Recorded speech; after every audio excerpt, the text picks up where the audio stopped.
Well, let's begin with a word of prayer.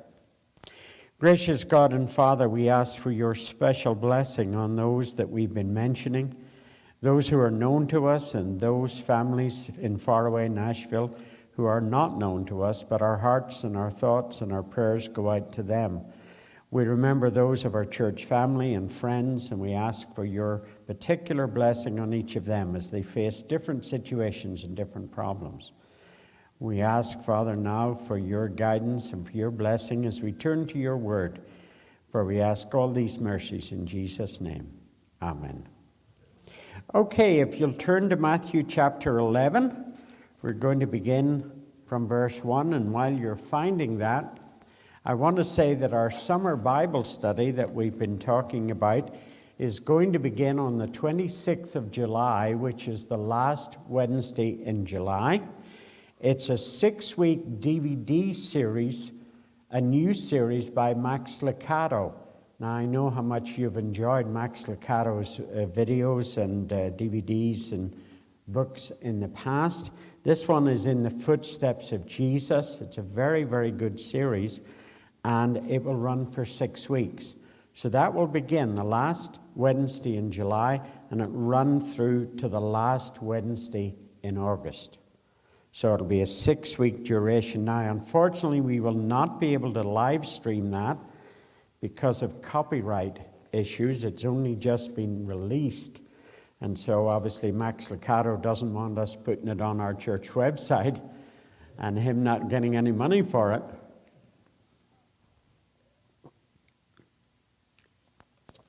So those of you in the wilds of Minnesota will not be able to join us. Which is a shame. But copyright is copyright. And, we have live streamed other video things before, but they were already in the public domain at that point. They were already posted on YouTube, which meant that anyone could watch them without paying the originator of the video any money. But as I say, this is brand new, it's just out, and of course it'll be covered by copyright for the next 2 or 3 years. Okay, so we're at Matthew chapter 11. This 11th chapter is kind of a pivotal period for Jesus because you have the visit by the disciples of John the Baptist. You have increased criticism by the Pharisees and the religious leaders. You'll see in some of the other Gospels that some of the followers of Jesus turn back from following him. So this is a pivotal time for Jesus, and not the least of which is because of the inquiry that comes from John the Baptist. Bear in mind, John the Baptist was not only the forerunner for Jesus, the man who warmed up, if you like, raised the spiritual temperature of the nation to prepare for the coming Messiah. I can still hear that sound, Javier. I think I'm going to take a shotgun and shoot that sound thing because I'm absolutely fed up with it. But he was his cousin. So you had this family connection and so on, and Jesus no doubt was affected. We will notice as we go through it that he wasn't angered by John's question, but he must have been concerned by John's question. So let's read the first part. So Matthew chapter 11 from verse 1, after Jesus had finished instructing his 12 disciples, he went out from there to teach and preach in the towns of Galilee. When John heard in prison what Christ was doing, he sent his disciples to ask him, "Are you the one who was to come, or should we expect someone else?" Jesus replied, "Go back and report to John what you hear and see.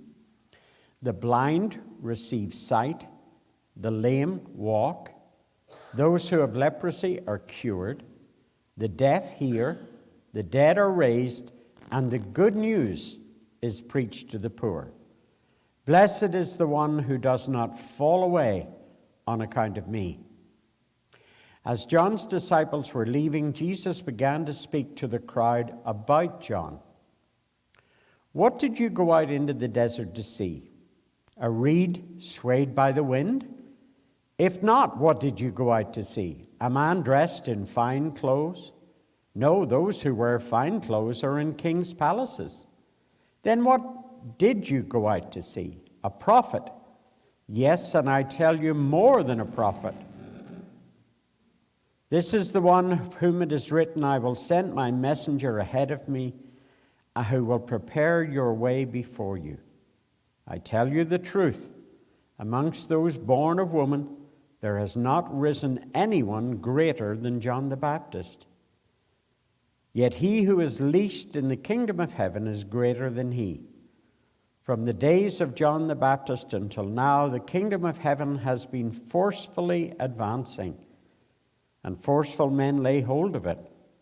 For all the prophets and the law prophesied until John. And if you're willing to accept it, he who is Elijah, who has come, he who has ears, let him hear. To what then can I compare this generation? They're like children sitting in the marketplace and calling out to others. We played the flute for you, and you did not dance. We sang a dirge, and you did not mourn. For John came neither eating nor drinking, and they say he has a demon. The Son of Man came eating and drinking, and they say he's a glutton and a drunkard, and a friend of tax collectors and sinners. But wisdom is proved right by her actions. Let's just stop at that point. Now, as always, as I try to remind you, the context of a passage is vitally important to get a full and a complete understanding of what's going on and what is being said. And John sends his disciples. John is languishing in prison. He's been put in prison by King Herod Antipas, one of Herod the Great's sons. After Herod the Great died, the Romans decided that none of his sons were strong enough, ruthless enough to control the whole kingdom. And so they divided it up. And they put in a Roman governor, which is where we meet Pilate. But John had been criticizing Herod Antipas for his adulterous relationship with his brother's wife. And to punish him, Herod Antipas puts John in prison under the palace. And so John sends this message to Jesus through his disciples. When I pointed you out as the Messiah, did I get it wrong? Did I make a gigantic mistake? Are you just another forerunner like John, was a forerunner? Or should we be looking to the future, to someone else coming? Now, you've got to understand that the prison experience is bound to have had an effect on John, an effect on him mentally and emotionally and spiritually. Because a prison experience, you can think of lots of people who spent time in prison, and prison experience is either going to make someone very bitter, or it's going to be an eye-opening and a developing experience. And we'll look at a few examples of that in a minute. But here he is in prison, and he's beginning to have doubts. And so the question that should be in our minds is, what was he expecting Jesus to do that Jesus was not doing? If he's hearing, as the whole country is hearing, about the things that Jesus talks about the blind receive their sight, the lame are made to walk, those who have leprosy are cleansed and put back to full health, even the dead are raised from the dead, what about all of that is not enough for John? And as I say, the context is understanding that he is in a prison cell. I don't know if you know that little verse that says, 2 men look out through the same prison bars. One sees the mud, the other sees the stars. Two very different mindsets, two people in the same situation, in the same kind of prison cell. One is looking up and drawing inspiration and excitement and enthusiasm and meaning from his situation. The other is just downcast, can see nothing good in it, you know. And that's true. We all have experiences where somebody will say to us, well, it's a blessing in disguise. You know, what happened to you? Sometimes people have sickness and they see down the line something good coming out of that. Other people have a situation and they see nothing good in it. They don't see any blessing out of it or any help out of it, or they don't see any purpose in it. Now, for instance, if you think of the New Testament, you have Peter and John in the early days of the Christian church. Jesus has just been ascended into heaven. They begin to go out and preach and teach, and the leaders in Jerusalem put Peter and John in prison. We know that Paul was in prison. Paul made a cook's tour of prisons of the New Testament. He was in prison in Philippi, where he was punished along with Silas. He was in prison in Caesarea, up on the coast, before being shipped off. He was in prison in Ephesus, and he ended his days in prison in Rome. So Paul knew all about a prison experience. If you go to England, you may visit Bedford, where there's a famous church, the Bunyan Meeting Church, where John Bunyan, who wrote Pilgrim's Progress, was the pastor. I've had the privilege of preaching from that pulpit that John Bunyan preached from in the past. And there in the church museum is the actual door of the cell where John Bunyan was imprisoned. Bunyan's only crime was that he went out and preached about Jesus being the Messiah, Jesus being the Lord and Savior, to the people in the towns and villages around Bedford. Nelson Mandela spent many years in prison. And there's an experience where unfair imprisonment did not embitter Nelson, it made Nelson Mandela. And if any man changed the face of South Africa and that country and those politics, it was Nelson Mandela. So there's lots of experiences of people in prison, and here is John the Baptist in prison. Now, John is puzzled. He's worried, he's anxious, because he is not hearing about Jesus doing the things that he expects the Messiah to do. John had prepared the way for Jesus. He had lifted the spiritual temperature of Israel. He'd got them ready to receive their Messiah and so on. And now John begins to have doubts.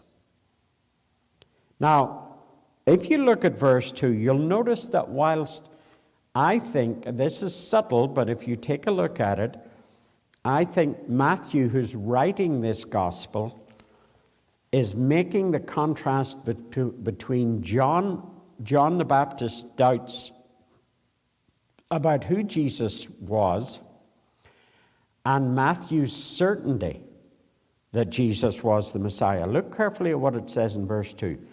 When John heard in prison what Christ was doing. Now, Matthew deliberately uses Jesus' official title, Christ, the Messiah, the one who was to come. And I think this is Matthew's, he doesn't say, as he could have written,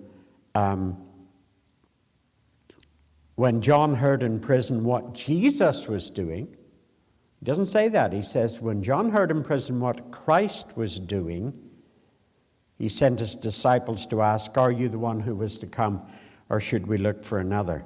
Matthew is using the official title for Jesus, and he's really nailing it down and saying, whilst John the Baptist might have had his doubts as to who Jesus was, I, as the author of this gospel, have no such doubts whatsoever. Jesus was the Christ, the Son of the living God, the Messiah, the one for whom we had waited and hoped and prayed for centuries. Now, so why was John feeling this way? Now, let me say this to you. Biblical prophecy, anytime you look at prophecy in the Bible, either in the Old Testament, which there's less of, but there's some, and the New Testament, it's not easy. It's not easy to interpret, and here's the hardest part. Very often you can read a passage about prophecy, and it's very clear what is being said, but what is not clear is the timeline of when it's going to happen. That's the bit that is hard to grasp. That's the bit that is ambiguous. We're going to look at Jesus doing the same thing in what is called the Olivet Discourse. This is Jesus in the last week of his life, and they are in Jerusalem, and they're looking at the temple, they're looking at the magnificent buildings, and Jesus makes a prophecy. And out of that prophecy, the disciples have essentially three different questions for Jesus. We're going to look at it in a minute. But the point is, whenever you look at prophecy, all too often what is being prophesied can be clear enough, can be direct enough, can be specific enough. What is not clear is what will happen when, the timing. And often in prophecies, we're going to see this in Jesus' life and ministry, often the prophecies break into two. A certain thing is going to happen first, and then there's going to be a gap, and then the second part of it is going to come true. So let's think about that. Now, remember, Jesus comes the first time. Think about the ministry of Jesus. Jesus comes the first time, and right from the beginning of his ministry, what is he telling the disciples? He's telling them that he is going to suffer and die. He's going to be put to death, and he's going to die.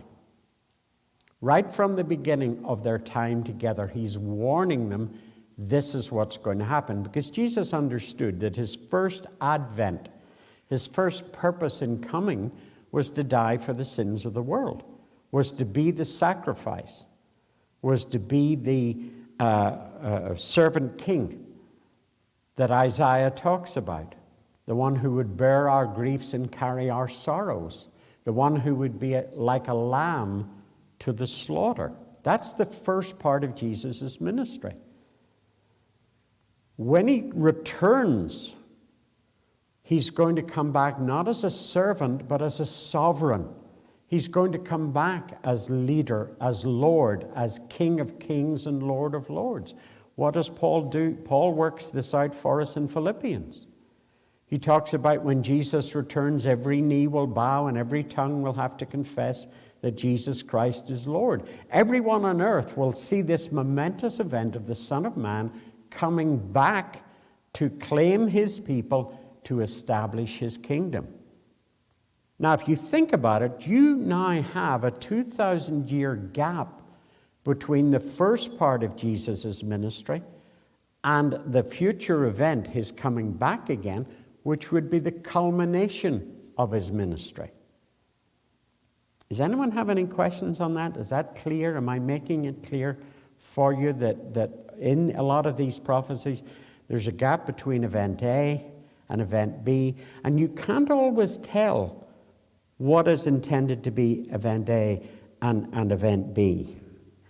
But remember, the second part of Jesus, the fulfillment of Jesus' ministry, is not that he comes back again to die again. He's done all that. He's going to come back and be in charge. He's going to come back and be the sovereign. Now, supposing you could go back, supposing we could get into a time machine and we could go back and we could talk to Peter and James and John and the other disciples, and if you could say to them, do you know we've come from 2,000 years in the future, and Jesus has not come back to earth yet, all of them would be astonished. All of them would find it hard to believe what you're saying, because they expected the return of Jesus any day. I've said this to you before. This is why the Gospels were not written, not written down immediately. Because they said, well, Jesus will be back any day now. There's no point in writing an account of his life because he's going to be back amongst us.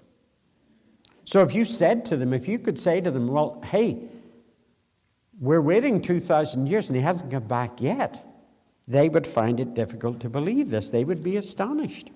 Now, here's what John is expecting. He's expecting the Messiah to be more judgmental. He's expecting the Messiah, who he had predicted Jesus was, he's thinking about the judgment aspects of the Messiah. Now, when you go through the messianic prophecies in the Old Testament, you see there's always this business of the Messiah coming and fixing society, changing society, changing things politically, socially, spiritually. He was expecting Jesus to drive out Herod Antipas and release him from prison. He was expecting the Messiah to drive out the Romans. So John is expecting this very dramatic, very draconian, very strong action by the Messiah. He doesn't understand why he's focusing on preaching and teaching and healing the sick and being such a blessing to people. He expects the Messiah. John is thinking of, well, if Jesus truly is the Messiah, he's going to turn this country upside down. And that's what he was not seeing, because that is not part of the first part of the ministry of Jesus. That comes in the second part when Jesus returns. Someone asked a well-known rabbi in New York City why he did not believe that Jesus was the Messiah. And he walked to the big picture window of his synagogue, and he looked out on a busy New York street, and he pointed to the people like ants going up and down that street. He said, because this city is not changed. This world is not changed. That was why he rejected, and why many Jews reject, that Jesus was the Messiah, because they didn't see a change in the culture and in the lifestyle of people. So, this is what John is expecting. Of course he's happy that the sick are made well, that the lame are made to walk, that the blind are allowed to see. But he's wanting stronger, dramatic, decisive changes on a big scale to the society. Now, here's what's important that you understand. Jesus in no way is angry with John. He doesn't get upset. He doesn't speak to John's followers roughly. And you see in this, firstly, he talks to John's disciples, and then he talks about John to the crowd. And his words about John are tremendously sincere and clear, and he praises him and he lauds him, and he says there's been none greater than John the Baptist. So you can't come to the conclusion that Jesus is upset with him, because he clearly isn't upset with him. Now look at verse 7. Pick it up in verse 7. Having said all that he's doing in his ministry, verse 7 says, as John's disciples were leaving, Jesus began to speak to the crowd about John. This would be a good point. Just keep your fingers in Matthew 11. Turn to Matthew 24, because we're going to see this prophecy of Jesus in its fullness. Turn to Matthew 24,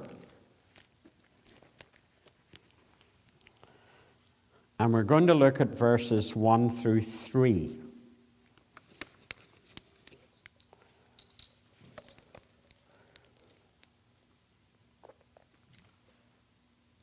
Now remember, they were still working on and building and renovating the temple in the days of Jesus. This is the temple that had been rebuilt after Solomon's temple had been destroyed by the Babylonians. When they came back from exile under Nehemiah and under Ezra the prophet, they started to rebuild the temple. Now, they didn't have the money and the resources to rebuild it in the scale and in the wonderful style and expense of Solomon, and so it was an ongoing building project. They were always tweaking it. Herod the Great, wanting to curry favor with the Jews, had given a lot of money to do work on the temple because he knew whilst the Jews didn't love him as their king, they loved the temple. And so the way to their heart was through doing something good to the temple in Jerusalem. So Jesus and the disciples, this is the last week, and they're walking through. Jesus left the temple and was walking away when his disciples came to him to call to his attention the buildings. Now remember, these guys are from towns and villages up north. They're seeing the most magnificent buildings they've ever seen. They're seeing these huge stones, the wonderful carvings, the pillars, and so on. They're impressed, humanly speaking. And they make the remark to Jesus, "Look at these buildings, Master. Look how beautiful they are." And Jesus says this, "Do you see all these things? I tell you the truth, not one stone will be left on another. Every one will be thrown down." Now that must have startled the disciples. And as Jesus was walking in the Mount of Olives, the disciples came to him privately and said, "Tell us, when will this happen?" There's question one. "And what will be the sign of your coming?" There's question two. And possibly the last bit is either part of question two or a separate question. "And of the end of the age." Okay? So, they asked Jesus, when will this happen? When will the temple be destroyed? That's the first question. Secondly, when will we know you are coming back? And thirdly, and by the way, if you look at that, the clear implication is, well, we'll look for it because we'll still be alive. Do you get it? You know, they're not thinking that his coming back is going to be 2,000 plus years in the future. They're saying, well, we'll still be alive. So tell us what we should be looking for. Tell us what we should be watching for, because we'll be alive to do the watching and to do the listening and to be perceptive and to be ready. And the third question is, when will the end of the age? When will God pull all of these threads together? If you want to put it this way, when will he tie up everything in a nice, beautiful gift box with pink ribbon? So that's the first question. When will the temple be destroyed? When will you return? And when will God pull everything together into one very understandable and clear conclusion? See that? See how there's three questions there? Now, Jesus says to them that he doesn't know. At this point, Jesus doesn't know. Does Jesus know now? Yes, of course. But during his earthly ministry, he tells them that he doesn't know. He hasn't been brought into the loop. If you look down at verse 36 of Matthew 24, Jesus says this, "No one knows about the day or hour, not even the angels in heaven, nor the Son," in other words, himself, "but only the Father. As it was in the days of Noah, so it will be with the coming of the Son of Man. For in the days before the flood, people were eating and drinking, marrying and being given in marriage, and up to the day that Noah entered the ark. And they knew nothing about what would happen until the flood came and took them all away.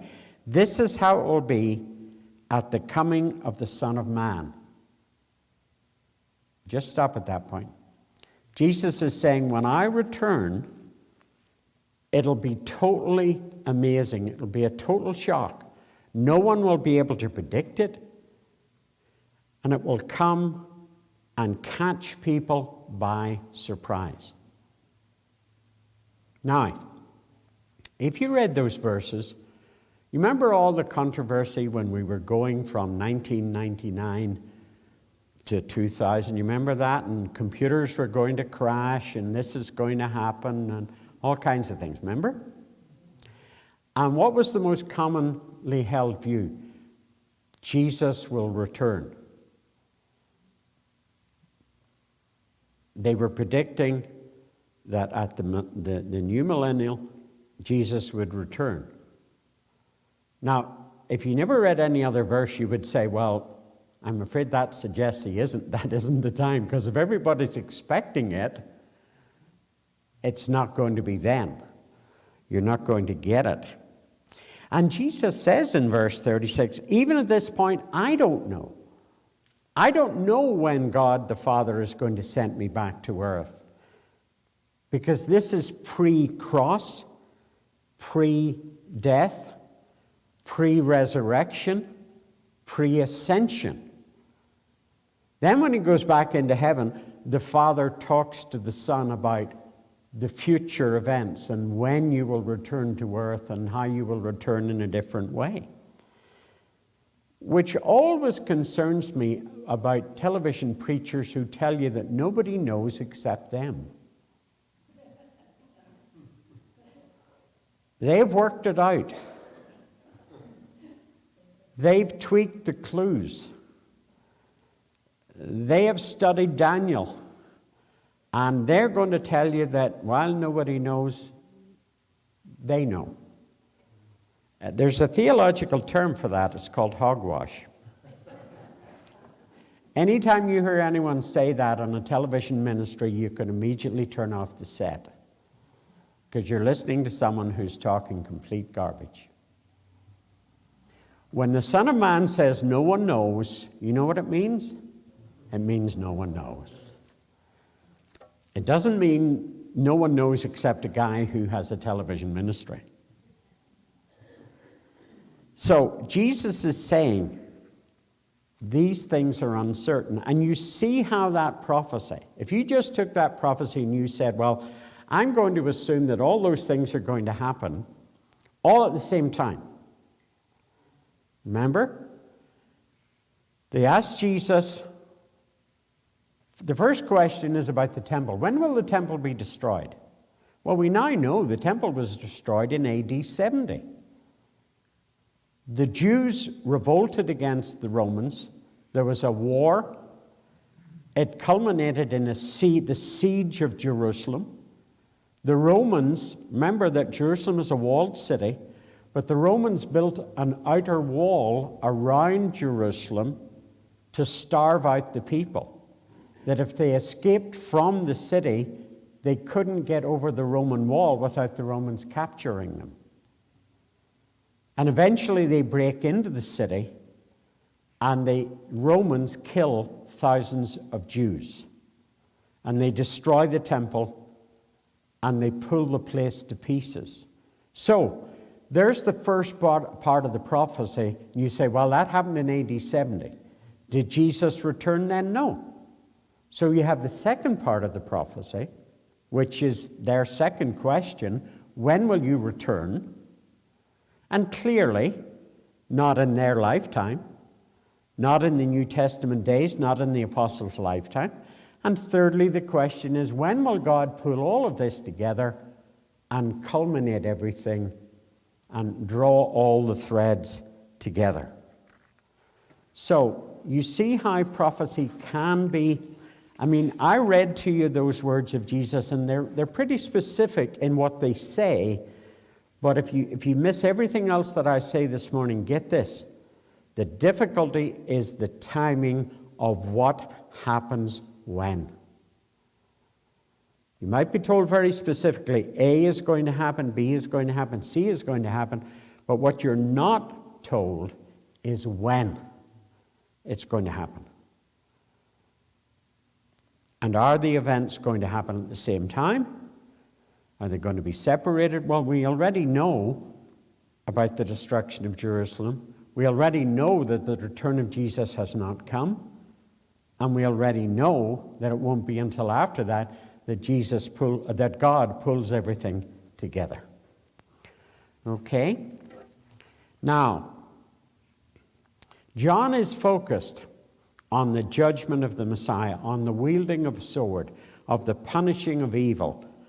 But Jesus is focused on this first part of his ministry on love and mercy and compassion and care. Now, they're equally important two aspects of the ministry of Jesus, but they're separated by time. They're separated, we know now, by more than 2,000 years. So, far from being cross with John the Baptist, Jesus praises them. He says, what did you go out into the desert to see? Now, this is a sort of a difficult way of saying, look,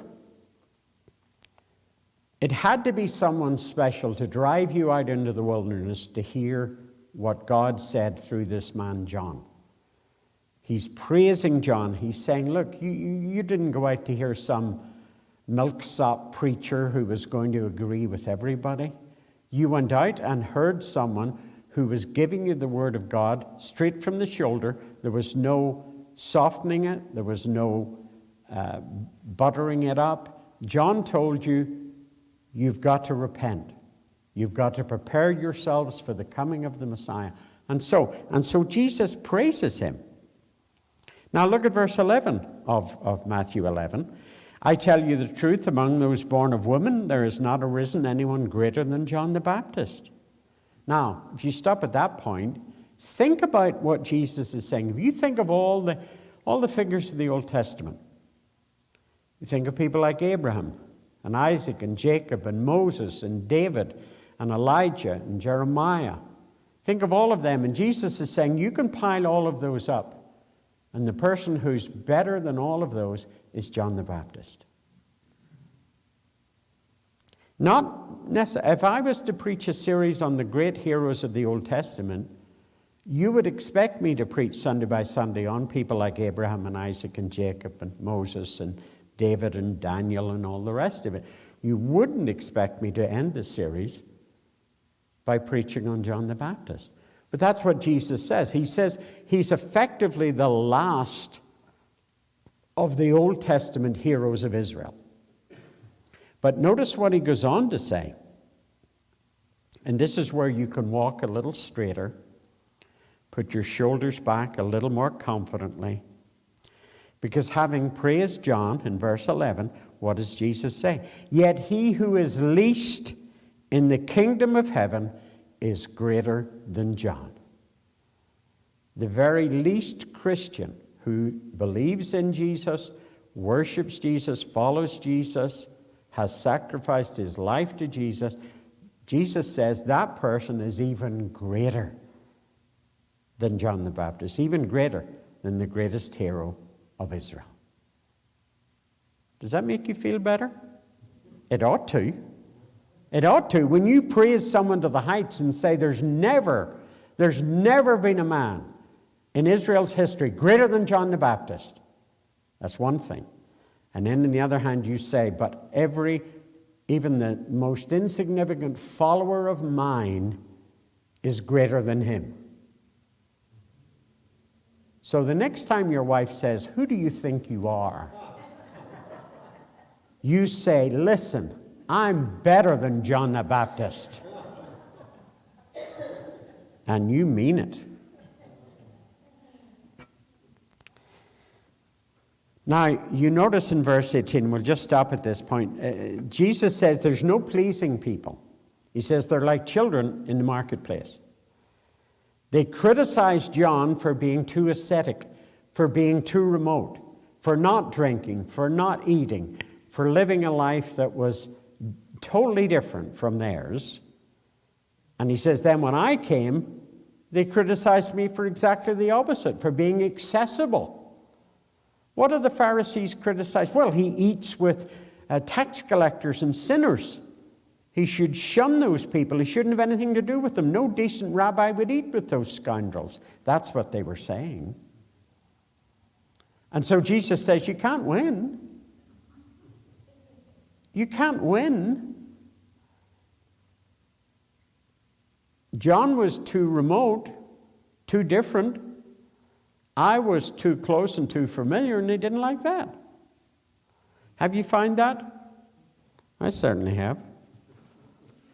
Sometimes you go to a church, and because you're not like the previous minister, people are not happy. And then sometimes you go to a church and you're too much like the previous minister, and they're not happy.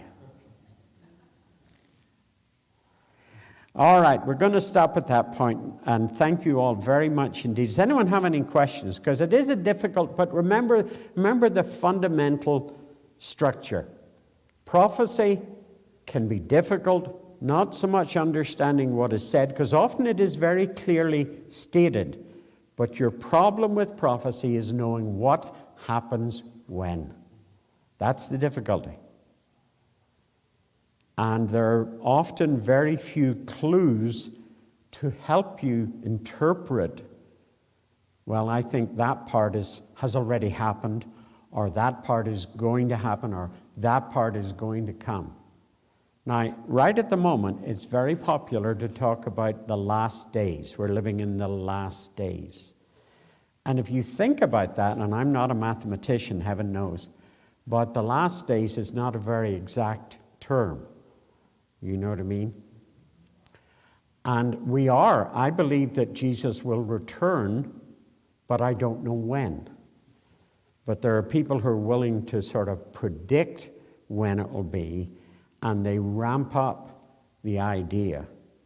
You know, someone said to John Wesley was the founder of Methodism. By the way, he never intended to found a separate church denomination. He was a Church of England clergyman all his life and proud to be so. He just wanted to reform the Church of England. He wanted it to go back to doing what it ought to be doing. And Wesley was a human dynamo, even as an old man. And he was asked what his plans were for the next day. And he said he was going to get up early, he was going to ride to Banbury. He was hoping to preach in the marketplace because there was a market on the next day in Banbury. He was going to preach to the people at the market. He was going to preach in the local church.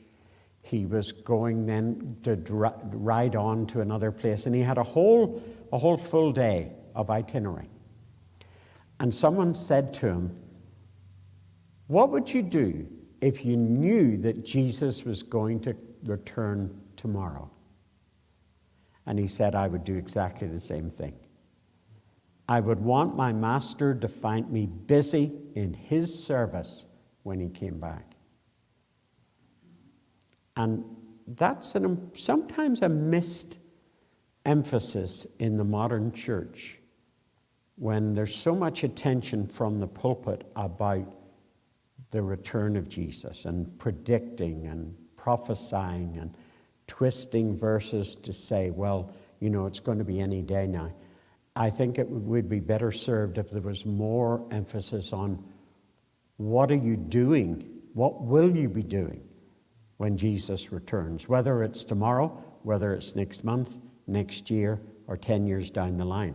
Will Jesus find you faithful and busy? That's the greater emphasis, I would venture to say. All right, thank you so much, everybody.